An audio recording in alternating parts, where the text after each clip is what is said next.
ಮಹಾರಾಷ್ಟ್ರ ಚುನಾವಣಾ ಪ್ರಚಾರದಲ್ಲಿ ಬಿಜೆಪಿಗೆ ಕರ್ನಾಟಕದ ವಿಚಾರಗಳೇ ಸಿಕ್ಕಾಪಟ್ಟೆ ಸಿಕ್ಕದಂಗಿದೆ. ಯೋಗಿ ಆದಿತ್ಯನಾಥ್ ಎಲ್ಲೋ ಮಾತಾಡಿದಾಗ ಖರ್ಗೆ ಅವರನ್ನು ಟಾರ್ಗೆಟ್ ಮಾಡಿ ಕಾವಿ ಬಗ್ಗೆ ಮಾತಾಡ್ತೀರಾ ನೀವು? ಖರ್ಗೆ ಅವರೇ, ನಿಮ್ಮ ಬಾಲ್ಯದಲ್ಲಿ ನಿಮ್ಮ ಗ್ರಾಮ ಅಂದರೆ ಖರ್ಗೆ ಅವರ ಗ್ರಾಮ ಗುಲ್ಬರ್ಗದ ಕಡೆ ಕುಟುಂಬಕ್ಕೆ ರಜಾಕರು ಬೆಂಕಿ ಹಚ್ಚಿದ್ದನ್ನು ನೆನಪಿಸ್ಕೊಳ್ಳಿ. ಅಧ್ಯಕ್ಷರು ಮತಕ್ಕಾಗಿ ಕಾಂಗ್ರೆಸ್ ಅಧ್ಯಕ್ಷರು ಮತಕ್ಕಾಗಿ ಕುಟುಂಬದ ತ್ಯಾಗವನ್ನೇ ಪಾಪ ಮರೆತುಬಿಟ್ಟಿದ್ದಾರೆ ಅಂತೆಲ್ಲ ಹೇಳಿದ್ದಾರೆ. ಮತ್ತು ಲ್ಯಾಂಡ್ ಜಿಹಾದು ಡ್ಯಾಶು ನಮ್ಮನ್ನು ವಿಭಜಿಸಿದ್ರೆ ಗಣಪತಿ ಪೂಜೆ ಮೇಲೆ ದಾಳಿ ಮಾಡ್ತೀರಾ ನೀವು ಅಂತೆಲ್ಲ ಅವ್ರು ಕೊಟ್ಟರು ಏಟುಗಳು. ಸರಿ, ಅವ್ರ ಮೇಲೆ ಒಬ್ಬರ ಮೇಲೆ ಇವರು ಬೈಕತ್ತಾ ಇದ್ದಾರೆ. ಯಾರ ಮಹಾರಾಷ್ಟ್ರದಲ್ಲಿ ಅವರ ಕಾಂಗ್ರೆಸ್ ಮುಖಂಡ ನಾನಾ ಪಟೋಲೆ ಬಿ ಜೆ ಪಿಯನ್ನು ನಾಯಿಗೆ ಹೋಲಿಸಿ ಆಕ್ರೋಶಕ್ಕೆ ಕಾರಣರಾಗಿದೆ. ಈ ಕಾಂಗ್ರೆಸ್ಗೂ ನಾಯಿಗೂ ಏನಾದರೂ ಲಿಂಕ್ ಇದೆಯಾ? ಎಲ್ಲರೂ ಭಾಳ ಜನ ಇಲ್ಲ.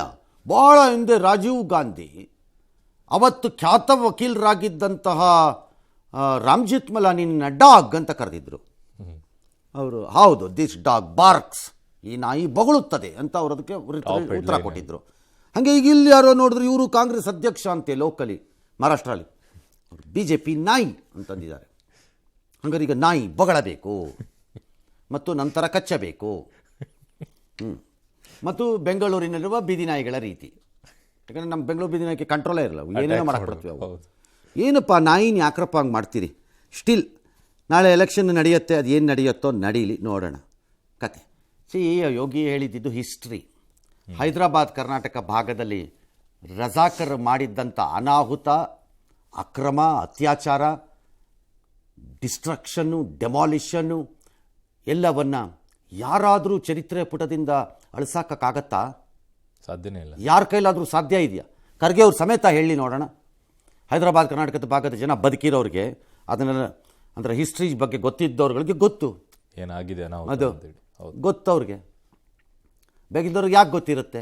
ಈಗಲೂ ಅದು ಹಿಂದುಳಿಯೋಕ್ಕೆ ಕಾರಣ ಆಗಿದೆ ಆ ಸಂದರ್ಭದ ದಾಳಿಗಳು. ಆಯಿತು, ಅದಾದಮೇಲೆ 75 ವರ್ಷ ಕಳಕ ಬೀಜ ತಿಂತಿದ್ರ ಎಲ್ಲರೂ? ಮಡು ತಿಂತಾ ಇದ್ರಾ? 30 ವರ್ಷಕ್ಕೆ ಎದ್ಕೊಂಡ್ರಿ ಎಲ್ಲರೂ? ಏನಾರು ಮಾಡಿದ್ರ ಅವಾಗ? ಎಸ್. ಇನ್ನು ಟಾಕ್ಸಿಕ್ ಸಿನಿಮಾ ಸೆಟ್ ಜಾಗದಲ್ಲಿ ಮರ ಕಡಿದ ಆರೋಪ ಪ್ರಕರಣ ಸಂಬಂಧ ಅರಣ್ಯ ಇಲಾಖೆ ಈಗ ಎಫ್ಐಆರ್ ಅನ್ನು ಹಾಕೊಂಡಿದೆ. ಕೆವಿಎನ್ ಸಂಸ್ಥೆ ಮತ್ತು Canara bank manager, HMT general manager ವಿರುದ್ಧ ಕೇಸನ್ನು ಹಾಕಿರೋದು. ಪೀಣ್ಯ ಪ್ಲಾಂಟೇಶನ್ ಸರ್ವೆ ನಂಬರ್ 2ರ ಮೀಸಲು ಅರಣ್ಯ ಪ್ರದೇಶದಲ್ಲಿ ಮರ ಕಡಿದು ಕಾನೂನು ಉಲ್ಲಂಘನೆ ಮಾಡಿದ್ದಾರೆ ಅಂತ ಉಲ್ಲೇಖಿಸಿದ್ದಾರೆ. ಆ ದೃಶ್ಯವನ್ನು ಏನು ನೋಡ್ತಾ ಇದ್ರೆ ಅದು ಮುಂಚೆ ಇದ್ದಿದ್ದು, ತದನಂತರ ಖಾಲಿ ಇರೋದನ್ನು ತೋರಿಸಿದ್ದಾರೆ.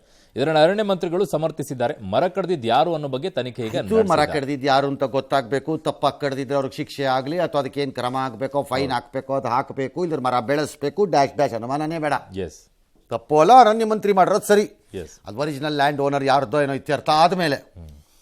ಈಗ ನನ್ನ ಪ್ರಶ್ನೆ ಮಾನ್ಯ ಅರಣ್ಯ ಮಂತ್ರಿಗಳಿಗೆ. ಏನು ಸರ್ ನಾಗರಹೊಳೆ ಬಂಡೀಪುರ, ಸರ್ ಬಂಡೀಪುರದ್ದು, ಸರ್ ಕಾರು, ಸರ್ ರಾತ್ರಿ, sir road, sir madam, Priyanka Gandhi phone, ಅಷ್ಟೇ ನಮಗೆ ಬೇಕಾಗಿರೋದು. ದೇವಾಲಯಗಳ ಆದಾಯವನ್ನು ಹೌದ್ರಿ, ಈ ಕಡೆ ಮರಕ್ಕಾಗಿ ಮನಮಿಡಿಯುವ ಅರಣ್ಯ ಮಂತ್ರಿಗಳು, ಅಲ್ಲಿ ಅರಣ್ಯಕ್ಕಾಗೇ ಮನಮಿಡಿಯುವುದಿಲ್ಲವೇ? ಅದು ಪ್ರಾಣಿಗಳು. ಏನು ಯು ಥಿಂಕ್ ಈ ಸಚೆ ಸ್ವಲ್ಪ ಹೃದಯಹೀನ ಮಂತ್ರಿ ಅಂತ ಅನ್ಕೊಂಡಿದ್ದೀರಾ ಏನು ನೀವು? ಅವ್ರನ್ನ ಮರಗಳಿಗಾಗಿ ಅವ್ರಿಗೆ ಮನ ಮಿಡಿದಿದೆ ಸರಿ, ಹೃದಯ ವೈಶಾಲ್ಯತೆ ಇದೆ. ಅರಣ್ಯಕ್ಕೆ ಎಷ್ಟಿರಬೇಕು ಅವ್ರಿಗೆ ಇನ್ನೂ ಆ ರೊಚ್ಚು ಕೆಚ್ಚು, ಅದನ್ನು ಉಳಿಸ್ಕೋಬೇಕು ನನ್ನ ಕಾಲದಲ್ಲಿ ಅಂತ ಇರಲ್ವಾ? ಇರುತ್ತೆ. ದೇವಾಲಯಗಳ ಆದಾಯವನ್ನು ಮುಸ್ಲಿಮರು ಕ್ರಿಶ್ಚಿಯನರಿಗೆ ಹಂಚಿಕೆ ಮಾಡಲಾಗ್ತಿದೆ ಅಂತೆಲ್ಲ ಹೇಳ್ತಾರೆ. ಅದಲ್ಲ ಅಂತೇಳಿ ನಾವು ಬೋರ್ಡ್ ಹಾಕ್ಬಿಡ್ತೀವಿ, ಯಾವುದಕ್ಕೂ ಬೇರೆದಕ್ಕೆ ಬಳಸಲ್ಲ ಅಂತ ರಾಮಲಿಂಗಾರೆಡ್ಡಿ ಹೇಳಿದರೆ. ಅಲ್ಲಿ ಸವದತ್ತಿ ಯಲ್ಲಮ್ಮನ ದೇವಸ್ಥಾನದಲ್ಲಿ ಬೋರ್ಡ್ ಹಾಕಿದ್ದಾರಂತೆ. ಅಯ್ಯೋ, ಬೋರ್ಡ್ ಹಾಕಿದ್ರೆ ಏನು ಪ್ರಯೋಜನ ಇಲ್ಲ, ಸುಮ್ಮನೆ ಜನ ನೋಡ್ಬೇಕಷ್ಟೇ. ಈಗ ಲಂಚ ಕೊಡಬೇಡಿ, ಲಂಚ ಇದು ಬೇಡಬೇಡಿ ಅಂತ ಬೋರ್ಡ್ ಹಾಕ್ತೀರಿ, ನಿಲ್ಲತ್ತಾ? ಸರ್ಕಾರದ ಕೆಲಸ, ದೇವರ ಕೆಲಸ ಅಂತಾನೆ ಅಂಟಿಸ್ಕೊಂಬಿಟ್ಟಿದ್ದೀರಿ ಕಲ್ಲು ಮೇಲೆ. ಆಗಿದೆಯಾ? ದೇವ್ರ ಹುಂಡಿಗೆ ಹಾಕ್ದಂಗೆ ಹಾಕ್ಬೇಕಲ್ಲ, ಆಗಿದೆಯಾ? ಹಾಗಾಗಿ ರಾಮಲಿಂಗಾರೆಡ್ಡಿ ಅವರೇ, ನೀವು ಯಾಕೋ ಸ್ವಲ್ಪ ಹಿಂದಕ್ಕೆ ಬಿದ್ದುಬಿಟ್ರಿ. ಹಿಂದಕ್ಕೆ ಸರ್? ಹಾಂ, ಮಾಡ್ರನ್ ವರ್ಲ್ಡ್ ಭಾಳ ಚೇಂಜ್ ಆಗಿಬಿಟ್ಟಿದೆ. ಇವ್ರು ಬೋರ್ಡ್ ಹಾಕ್ಬಿಡ್ತಾರಂತೆ. ಬೋರ್ಡ್ ಹಾಕ್ಬಿಟ್ರೇನೀಗ ಯಾವನು ಗೊತ್ತಾಗ್ಬಿಡುತ್ತೆ? ಏನು ಯಾರಿಗೆ ಗೊತ್ತು ಎಲ್ಲಿ ಬಳಸ್ತೀರಿ ಅಂತ? ಎಲ್ಲಿದೆ ಟ್ರಾನ್ಸ್ಪರೆನ್ಸಿ ನಿಮ್ಮ ಹತ್ರ? All right, yes. ಇನ್ನು ಆದಾಯಕ್ಕಿಂತ ಹೆಚ್ಚು ಆಸ್ತಿ ಗಳಿಕೆ ಆರೋಪದ ಮೇಲೆ ಹಲವು ಅಧಿಕಾರಿಗಳಿಗೆ ಲೋಕಾಯುಕ್ತ ಇವತ್ತು ಶಾಕ್ ಕೊಟ್ಟಿದೆ. 9 ಅಧಿಕಾರಿಗಳಿಗೆ ಸಂಬಂಧಿಸಿ ಹಾವೇರಿ, ಕಲಬುರಗಿ, ಬೆಳಗಾವಿ, ಬಾಗಲಕೋಟೆ, ಗದಗ, ಬೀದರ್, ಧಾರವಾಡ, ಮಂಡ್ಯ, ರಾಮನಗರದ 40 ಕಡೆಗೆ ರೇಡ್ ಮಾಡಿದ್ದಾರೆ. ಲೋಕಾಯುಕ್ತ ದಾಳಿಗೆ ಹೆದರಿ ಹಾವೇರಿಯ ಗ್ರಾಮೀಣ ಕುಡಿಯುವ ನೀರು ಸರಬರಾಜು ಇಲಾಖೆಯ ಎಇ ಕಾಶಿನಾಥ್ ಭಜಂತ್ರಿ ಅವರು ಅವ್ರ ಮನೆ ಕಿಟಕಿಯಿಂದ 9 ಲಕ್ಷ ನಗದನ್ನು ಹೊರಗೆ ಎಸ್ಬಿಟ್ಟಿದ್ದಾರೆ.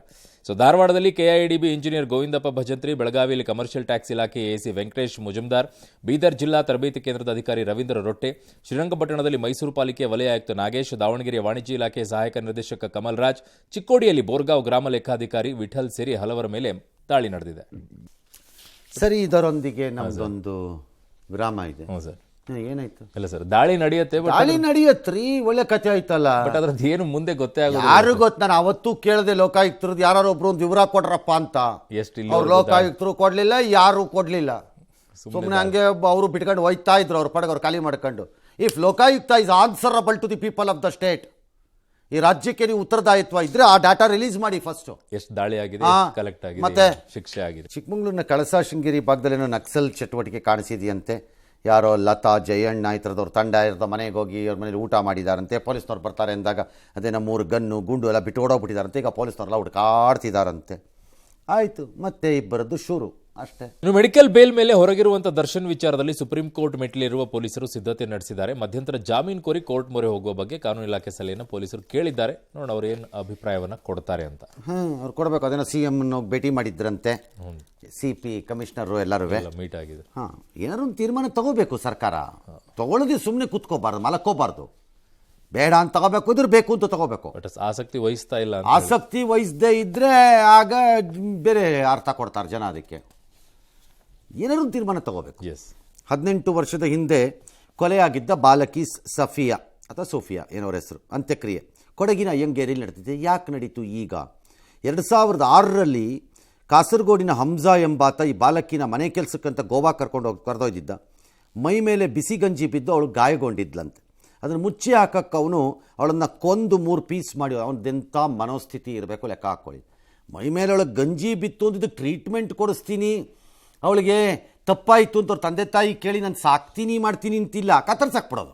ಕತ್ತರಿಸೋದೇ ಫಸ್ಟ್ ಕೆಲಸ, ಇನ್ನೇನು ಬೇರೆ ಐಡಿಯಾನೇ ಇಲ್ಲ. ಕೊಂದಾಕಿದ್ದ, ಆಮೇಲೆ ಸಿಗಾಕ್ಕೊಂಡಿದ್ದ. ಸರಿ, ಅವನಿಗೆ ಇದು ಮರಣದಂಡನೆ ಶಿಕ್ಷೆ ಕೊಟ್ಟಿತ್ತು ಕೋರ್ಟು. 19ರಲ್ಲಿ ಅದನ್ನು ಜೀವಾವಧಿ ಇಳಿಸಲಾಯಿತು. ಆದರೆ ಆಕೆ ಅಸ್ಥಿ ಪಂಜರ ಕಾಸರಗೋಡು ಕೋರ್ಟ್ ಸುಪರ್ದಿನಲ್ಲೇ ಇತ್ತಂತೆ. ಈಗ ಅದನ್ನು ಅವ್ರ ಪೋಷಕರು ವಶಕ್ಕೆ ಕೊಟ್ಟಿದ್ದಾರೆ. ಪರಿಣಾಮ ಈಗ ಅದರದ್ದು ಅಂತ್ಯಕ್ರಿಯೆ ಮಾಡಿದ್ದಾರೆ. ಅಯ್ಯಪ್ಪ, ತಂದೆ ತಾಯಿಗಳದ್ದು ಎಷ್ಟು ದಿನ ಎಷ್ಟು ಸಂಕಟದಲ್ಲಿ ಕಾದಿರ್ಬೇಕು. ಹಂಗಾರೆ ಇಂಥ ದೇಹಗಳನ್ನು ಇಟ್ಕೊಳ್ಬೇಕಾದಂಥ ಅಗತ್ಯತೆ ಇದೆಯಾ? ಏನಪ್ಪ, ನನಗೆ ಐಡಿಯಾ ಇಲ್ಲ ಅದು ಯಾಕೆ ಇಷ್ಟು ದಿನ ಕೋರ್ಟ್ ಕಂಟ್ರೋಲಲ್ಲೇ ಅದು ಇತ್ತೋ, ನನಗೆ ಅರ್ಥ ಆಗ್ತಿಲ್ಲಪ್ಪ. I have no idea why did it happen. Yes. ಇನ್ನು ಬಾಲಿವುಡ್ ನಟ ಶಾರುಖ್ ಖಾನ್ ಬೆದರಿಕೆ ಪ್ರಕರಣಕ್ಕೆ ಟ್ವಿಸ್ಟ್ ಸಿಕ್ಕಿದೆ. ಮುಂಬೈ ಪೊಲೀಸರ ತನಿಖೆಯಲ್ಲಿ ಶಾರುಖ್ಗೆ ಬೆದರಿಕೆ ಹಾಕಿದ್ದು ರಾಯ್ಪುರದ ವಕೀಲರಂತೆ ಫೈಜಾನ್ ಖಾನ್ ಅನ್ನೋರು. ಪೊಲೀಸರು ತಡ ಮಾಡದೆ ಫೈಜಾನ್ ಖಾನ್ ಬಂಧಿಸಿದ್ದಾರೆ. ತನ್ನ ಮೊಬೈಲ್ ಕಳವಾಗ್ಬಿಟ್ಟಿದೆ, ಈ ಸಂಬಂಧ ನವೆಂಬರ್ 2ನೇ ತಾರೀಕಿಗೆ ದೂರು ಕೊಟ್ಟಿದ್ದೀನಿ ಅಂತೆಲ್ಲ ನಾಟಕ ಮಾಡಿದ್ರಂತೆ. ಕೊನೆಗೆ ಸುರಕ್ಷತೆಯ ನೆಪದಲ್ಲಿ ವಿಚಾರಣೆಗೆ ಗೈರಾಗಿದ್ದಂತಹ ಫೈಜಾನ್ ಖಾನನ್ನ ತನಗೆ ಬೆದರಿಕೆ ಕರೆಗಳು ಬರ್ತಿವೆ, ರಕ್ಷಣೆ ಕೊಡಿ ಅಂತ ಪೊಲೀಸರಲ್ಲಿ ಮನವಿ ಕೂಡ ಮಾಡ್ಕೊಂಡಿದ್ದಂತೆ. ವಕೀಲ ಯಾಕಪ್ಪ ಅವ್ರಿಗೆ ಆ ಬುದ್ಧಿ? ಅದು ಏನು ಕಥೆನ. ಭಾರತ ಮೂಲದ ವ್ಯೋಮಗಾಮಿ ಅಂತ ಸ್ಪೇಸಲ್ಲಿರುವಂಥ ಸುನೀತಾ ವಿಲಿಯಮ್ಸ್ ಆರೋಗ್ಯದ ಬಗ್ಗೆ ಕೆಲ ಅನುಮಾನಗಳನ್ನು ಎತ್ತುತ್ತಿದ್ದಾರೆಲ್ಲ. ಅಂತಾರಾಷ್ಟ್ರೀಯ ಬಾಹ್ಯಾಕಾಶ ನಿಲ್ದಾಣಕ್ಕೆ ತೆರಳುವ ಮೊದಲು ಆಕೆ ದಷ್ಟಪುಷ್ಟವಾಗಿದ್ದರು. ಈಗ ವಿಪರೀತ ಸಣ್ಣ ಆಗೋಗಿದ್ದಾರೆ. ಸಾಕಷ್ಟು ಇದಿಲ್ಲ, ತಯಾರಿ ಇಲ್ಲದೆ ಹೋಗ್ಬಿಟ್ರು. ಈಗ ಅಲ್ಲಿ ಸುದೀರ್ಘ ಕಾಲ ಇರಬೇಕಾದಂಥ ಪರಿಸ್ಥಿತಿಗೆ ಬಂದುಬಿಟ್ಟಿದ್ದಾರೆ. ಹಾಗಾಗಿ ಆಕೆ ಆರೋಗ್ಯ ಕೆಟ್ಟೋಗಿದೆ ಅಂತೆಲ್ಲ ಹೇಳ್ತಿದ್ದಾರೆ. ಆದರೆ ನಾಸಾ ಅದನ್ನು ಅಲ್ಲಗೆಳೆದಿದೆ, ಇಲ್ಲ ಅವ್ರು ಆರೋಗ್ಯವಾಗೇ ಇದ್ದಾರೆ ಅಂತ.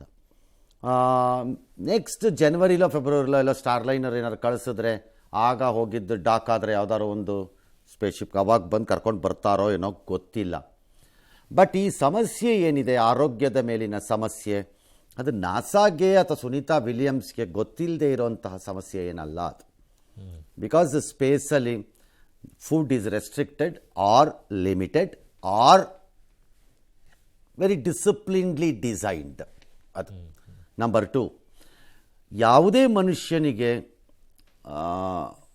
ಗುರುತ್ವಾಕರ್ಷಣೆ ಇಲ್ಲದ ಅದಕ್ಕೆ ಒಗ್ಗಿರುವ ದೇಹ ಅದಿಲ್ಲದೆ ವೆಯ್ಟ್ಲೆಸ್ನೆಸ್ಸಲ್ಲಿದ್ದಾಗ certain impacts are bound to happen. ಅದು ಆದರೆ ಅವ್ರ ಮೇಲೆ ಏನಾಗಿದೆ ಆಗಿಲ್ಲ ಅನ್ನೋದು ನಾಸಾ ಗೊತ್ತಿರುತ್ತೆ ನಮಗಿಂತ ಚೆನ್ನಾಗಿ ಅಷ್ಟೇ. ಯಾಕಂದರೆ ನಾವಿಲ್ಲಿ ಕೂತ್ಕೊಂಡು 2 ಫೋಟೋ ಕಂಪೇರ್ ಮಾಡ್ಕೊಂಡು ನಾವು ಮಾತಾಡೋಕ್ಕಾಗಲ್ಲ. ಅದು ಅವ್ರಿಗೆ ಗೊತ್ತಿರುತ್ತೆ.